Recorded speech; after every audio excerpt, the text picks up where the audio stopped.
তারপর জানো তো ওখানে তো কফি ছাড়া কিছু খেতে পারলাম না। এবার দেখো সুস্মিতা এবং দাদা দুজনেই ঘুরতে নিয়ে গেছে। আমাদেরও তো কিছু ইচ্ছে করে, তাই না?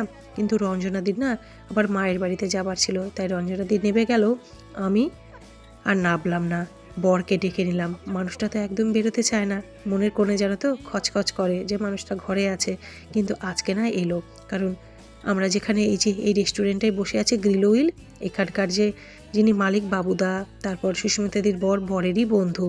তো ও দেখলাম এলো, বিশ্বাস করো কি মজাই না করেছে গো। ও বেরোয় না, কিন্তু বেরোলে জানো তো ওকে থামানো যায় না। তো এখানে এসে আমি সকলের জন্যে মোমো কিনলাম, চিকেন মোমো, আর ভীষণ মজা করে খেলাম। আমি ওইটা করবে পারবে আমাদের পারবেন, পারলাম না,